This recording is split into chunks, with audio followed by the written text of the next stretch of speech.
Good Saturday morning, everybody. I guess today's topic, one of the things I'm very passionate about, one of the things I've had on my mind for a long time. It's something that a man of my age and many people in this age have to think about at some point. So we have, a serious problem in our society, in modern society. It's not just in the United States. It can be found in many places.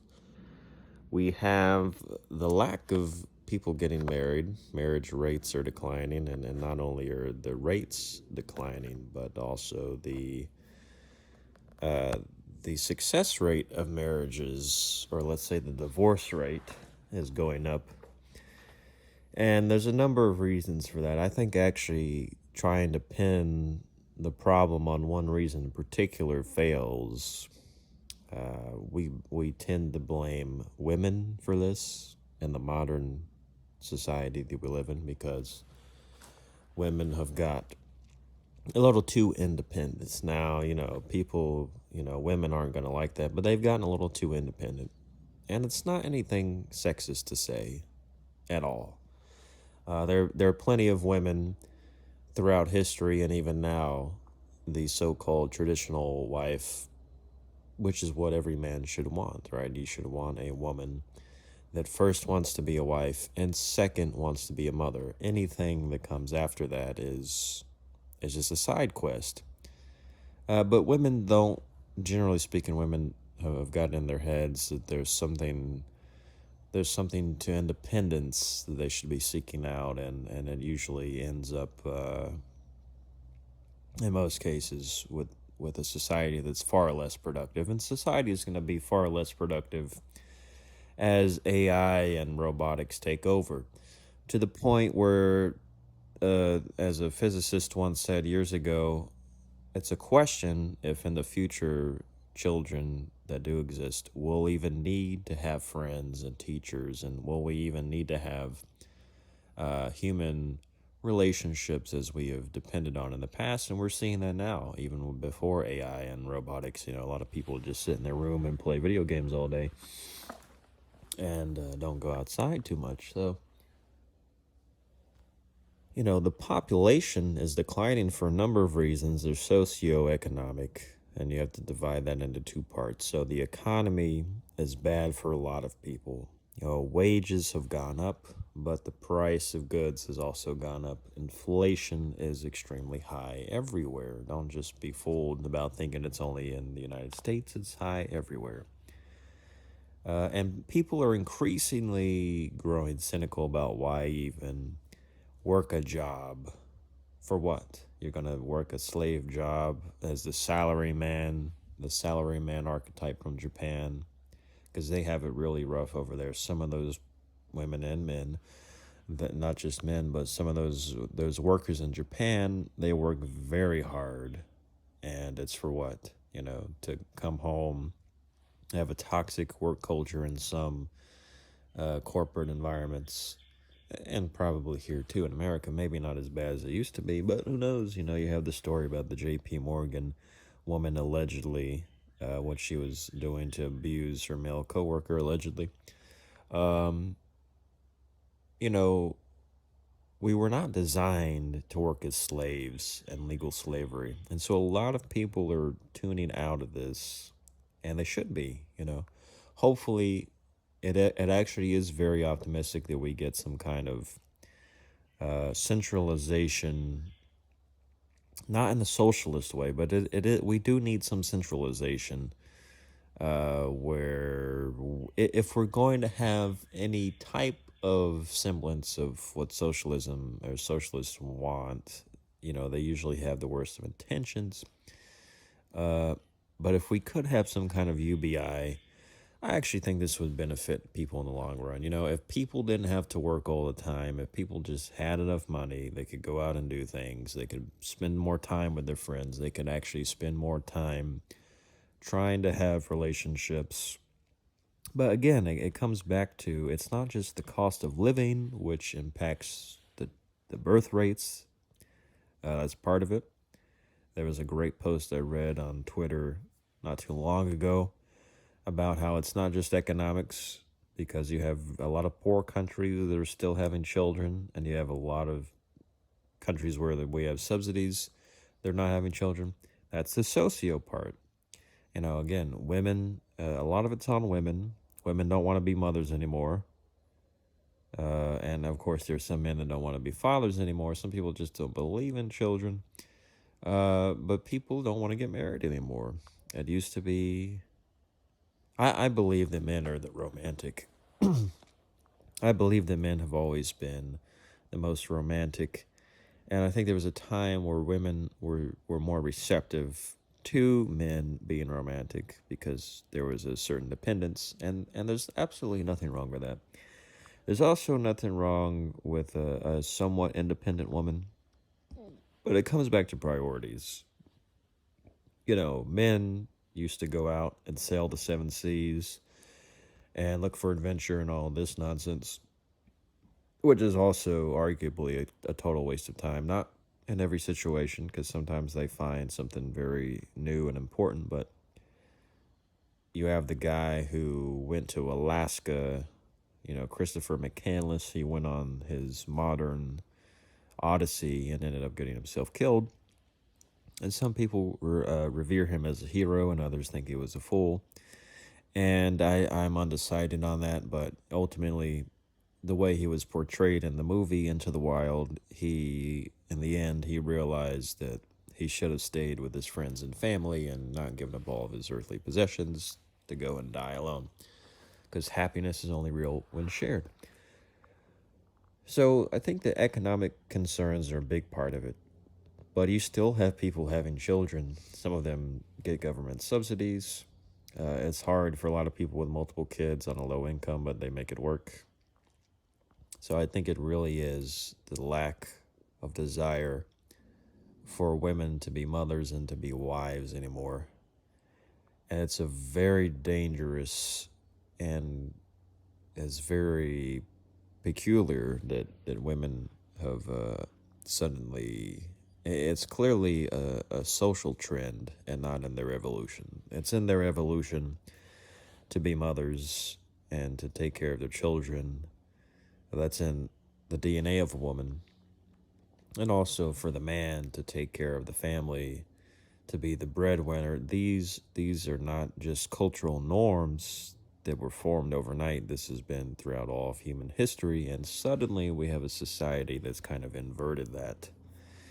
And I think some of it has to do with the economy. It's this bullshit about, well, you have to leave your family at a young age, go to university, get indoctrinated at university, and go work as a slave in the corporate ladder to try to move up the corporate ladder to make more money than someone else, so you can have slightly more advanced tech than someone else.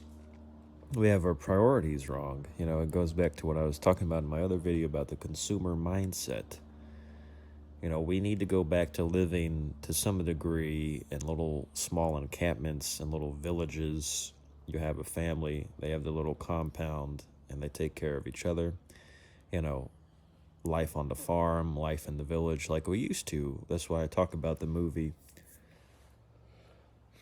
I should actually just do a movie review on Ugetsu. Ugetsu, one of the best movies ever made. And I talk about how the message is so simple in the movie. It couldn't be more simpler. Japanese storytelling is some of the best because at its core, at least old Japanese storytelling, it's very simple. You've got a husband and a wife and a child, and you have the brother and sister-in-law that are married without children. And both of the women, they're wise. They're loyal to their husbands, they're loyal to their family, but the husbands are over here caught up in greed and caught up in avarice and caught up on some hero's quest. One of them wants to run off and become a samurai. The other one, he's very much in love with his profession as a blacksmith and also dreaming of the money that he can make by selling his wares to the right buyer. and they both get caught up in this, not a lust for life, but a lust for fame and fortune, which leads them nowhere, leads them both down a path of self-destruction and the destruction of the people around them. And in the end, the consequences are severe, and they realize only too late what they've lost. And it's a pretty sad movie. It's incredibly sad, but hopeful in the end, because it teaches you that there's really nothing more important than the people around you, unless you're going to live as a hermit for the rest of your life, or a Catwoman. But there's no sense in that. So I think the economic problems are a big deal. But I think we're actually kind of maybe brainwashing ourselves to blame economics instead of what's going on socially with people.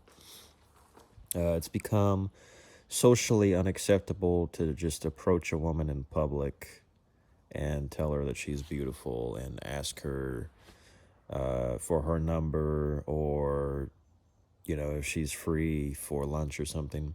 It's become somewhat socially unacceptable to do that, and it makes no sense, because there couldn't be anything more romantic or responsible than doing such a thing. It's so much more effective than talking to a complete stranger who could be a catfish on the internet. And these women on these dating apps, they no doubt, if they're attractive or they portray themselves as some kind of a thirst trap, they will have many men trying to get at them at the same time, which is just ridiculous for any one of the men in particular that's seeking genuine connection with this woman. So the whole dating culture is ass backwards in a lot of these developed countries, and then you have women that are forced into other lines of work. You have OnlyFans, which I think, you can regard it as a legitimate business if you want to. Um, as a capitalist, I don't believe it should be taxed any differently than the way it is now, which is why I disagree with the guy that's running for, I believe, governor in Florida, who wants to tax them, or he says he does. And that to me is just a charade. But women are selling themselves as thirst traps. You have the hot tub streamers on Twitch and the OnlyFans models and beyond that. And, guys are just getting everything they need from, the, from that kind of content. And then that's another problem with men aren't approaching women in real life as much anymore. Not to say it doesn't happen, but it's not happening as much anymore. And now it's like more taboo to do it that way, to be straightforward. And then the question is, well, what is the agenda that this woman may have in return? Does she want the same basic living that I want? All a man wants, men are very lonely. All a man wants is a woman that's going to be by his side until the end and give him some children, right? Most men want that, or at least they just want the companionship. And it used to be women, it was not that hard to get a woman because women needed men. And, the cynical attitude is if they could replace us, then they would. And to some degree, men would probably do the same, because a lot of it is it's not worth the trouble. It's not the trouble that's yeah, it's just not worth the trouble in many cases, because of the attitudes of some people.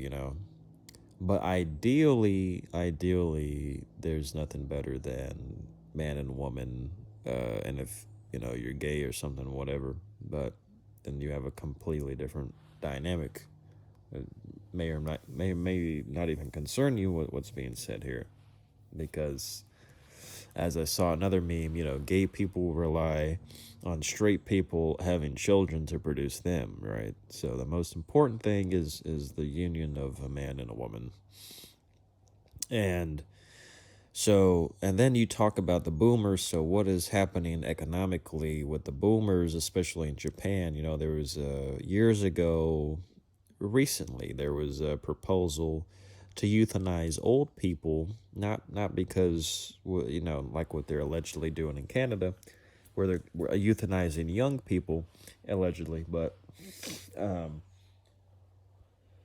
there was a plan to euthanize old people because these motherfuckers, with all due respect to them, they're wonderful people, a lot of them, but they're not dying, right? They're living to be 200 years old in some cases, and they're not dying to leave their children their inheritance. And we're getting the same problem in America. All of the wealth is not concentrated by the super rich, it's concentrated by the boomers who inherited money from their parents and grandparents that lived in a more prosperous time without all this inflation and all the competition for jobs from immigrants, from a growing workforce, now from AI and all this shit. And the cost of living is enormous, and you're expected to have an enormous paycheck to compensate. And even people with enormous paychecks, their money is going out very quickly because of the high prices. And the boomers didn't have to live through this. And imagine being a boomer in a different time period when all you had to do was buy, stock in companies that would obviously succeed. If I was 20, 25 years ago, if I had known what I knew today when I was just in diapers practically, then I would have, been a billionaire, self-made billionaire, because I would have bought Netflix and Google and all that shit when it was a dime a dozen. And now it's more complicated than that. And yet the prices may still rise. But the point is that the boomers, they have a very entitled attitude. I'm very anti-boomer, not on a personal level, but because of how stingy these motherfuckers are with their wallets at times, economically. Not everyone is this way, but in my experience, the boomers cause a lot of trouble. They're also, in some cases, more trouble than they're worth.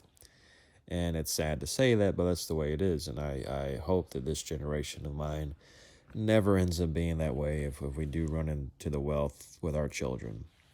Because why even have kids then if you're going to treat them like they're fucking worse than homeless people?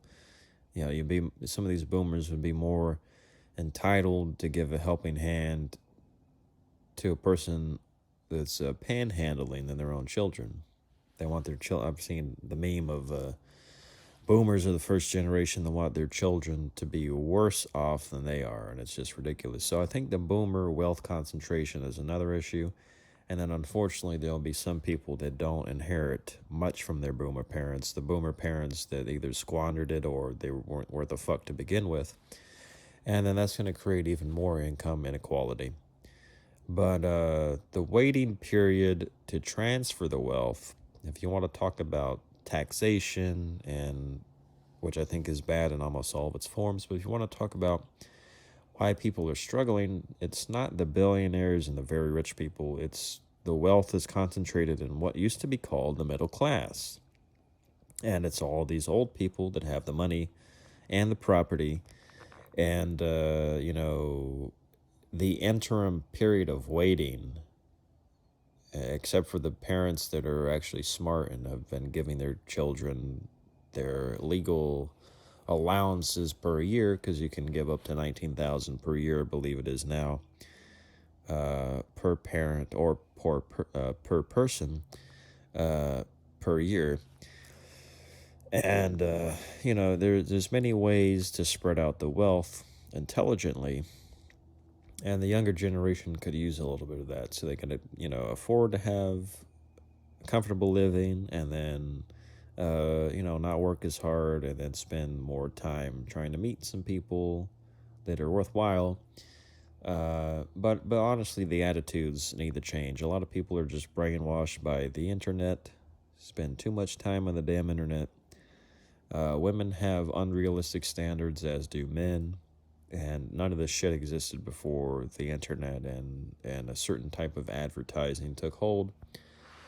So we need the classic man and the classic woman to return. And, you have to be smart with your money. The little bit of money that you do have, you have to stop buying things that you don't need. You have to also stop wasting it. I'm very fortunate that I never went into debt and don't have needless expenses that I've taken on. So I have some money of mine that I worked very hard for to spend it wisely, investing it. The only way you can fight inflation nowadays is to have exponential growth in your paycheck or have exponential growth in assets that you own. And if you don't own any assets, then you have to own some. You got to own and be owned, as I say. So, so as someone that I'm very concerned about the lack of marriages because I personally believe in marriage. Maybe that's just the idealist in me. I personally believe in it, and I personally believe in repopulation. I think that's very important. But it's increasingly cynical because it's just not worth the fucking trouble to try to find the right person and settle down with them. It works for some people and it's wonderful for the people that have it working, but it's very disproportionately the uh, the return of success is very very low for a lot of other people, and the culture just got to change. I'm optimistic, but the most important thing that you can do is try to advance economically. If you cannot advance socially, uh, and the social ladder is a lot of bullshit. But if we can't advance socially, then we need to at least advance economically. I think it's about equal measure of people that have the wrong idea about how to live, not how to live their lives, but how to. I think people have the wrong idea um, about human relationships in this modern time period. And yes, I mean there are certain roles.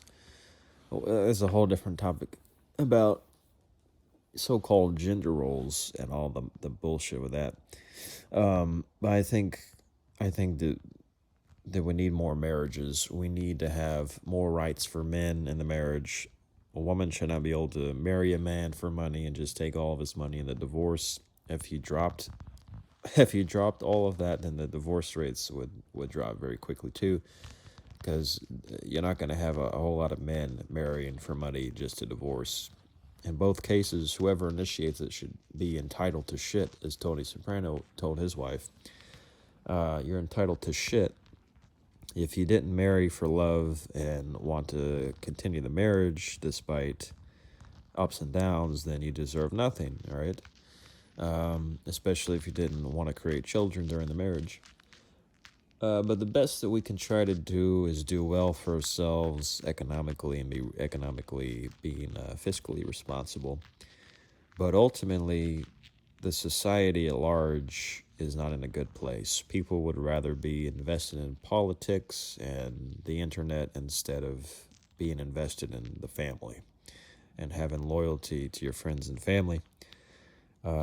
Ultimately, perhaps nothing comes even close to being more important than having loyalty and with your friends and family. So the boomers, one day they'll be out of here, and respect to them. But one day, a lot of them, they got to go. And maybe every generation is like that, but I don't know.